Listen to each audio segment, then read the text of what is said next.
Hi, everyone, and welcome to the PYA Crew Spotlight. My name is Ria. I am your host, and I'm really pleased to welcome Purser Samantha Morris. She is somewhere in the world on a super yacht doing her job at the moment. So thank you for taking the time to join us today. Thank you, Ria, for taking the time to interview me today. Yes, of course. Well, tell me about you. What got you into yachting in the first place? What was the attraction? So previous to yachting, I was 5 years on the cruise ships as a finance manager. And several times we would dock in the Caribbean, and alongside us would be a yacht.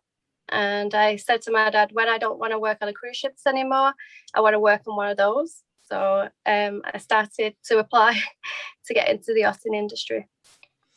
And tell me, what is the difference between working on a cruise ship and working in a yacht? When I was on the cruise ship, I had longer contracts on board.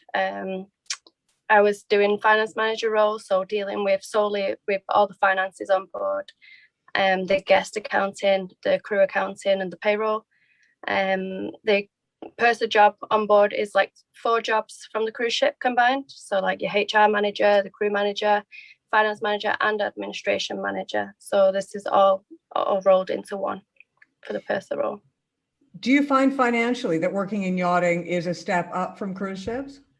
It's a trick question. Financially, if you're talking about the salaries, obviously the salaries are more generous and in the yachting side of the industry. So yes, is the answer. And labor-wise, did you find that when you were working on cruise ships, it was a lot more work, or is the work about equal? It depends on your position.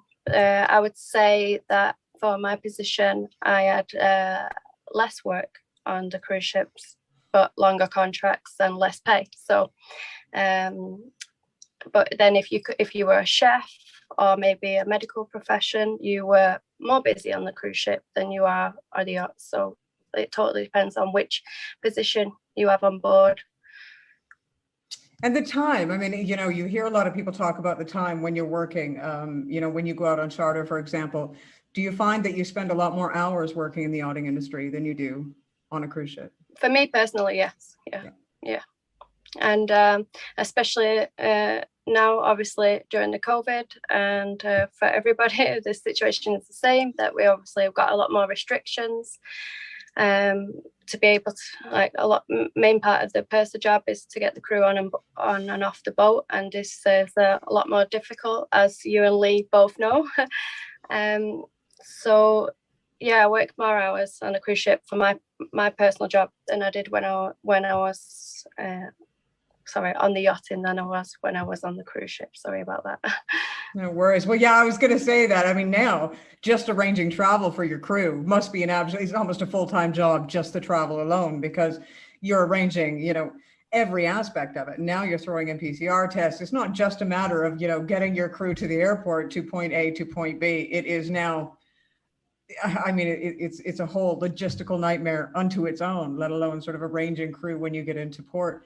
For you, what is the most rewarding part of working in yachting? The people that you meet, the relationships that you build. A vessel can be any vessel. It can be a cruise ship, it can be a yacht, it can be a cargo ship, but the crew on board is what makes makes my job anyway. The people that I meet, the port agents, the management company, everyone that you come into contact with, you're building relationships constantly. It's the people, like I said, the people for me is what makes the job. I wanted to ask you, if somebody wanted to achieve the purser role on board, such as you, and you don't work on little yachts, you work on some pretty nice super yachts, and you have done in the past. What would you suggest? What would your suggestions be to those that want to do what you're doing? Firstly, is to never give up on your dreams. Coming into yachting, it's sometimes not an easy route. You may get a lot of no's before you get a yes.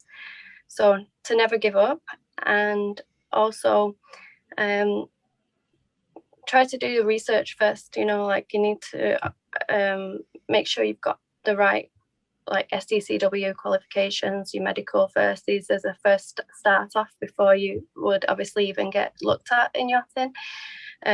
Check your CV, make sure your CV is correctly And recently they just made the Purser course, they gave the Purser COC accredited. So this, for me, I also did the Purser course, getting into from cruise ships to yachting.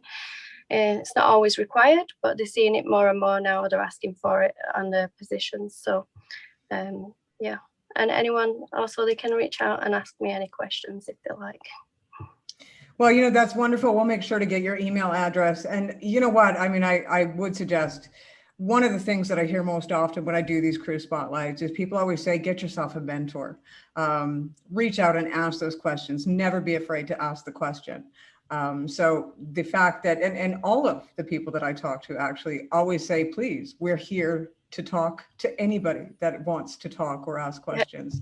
No question is a stupid question. That's amazing. Well, Samantha, I thank you ever so much for your time, and I'm going to let you get back to your busy day. Thank you very much. I'm surprised the phone's not rang. Well, we've been trying to keep it short for that specific reason. Once again, I have to say thank you very, very much to Purser Samantha Morris. She is on a beautiful super yacht somewhere on the planet doing the purser job. So we really do appreciate the fact that she took the time out to talk to us today. You've been watching another edition of the PYA Crew Spotlight. My name is Ria. I have been your host. We'll see you again next week.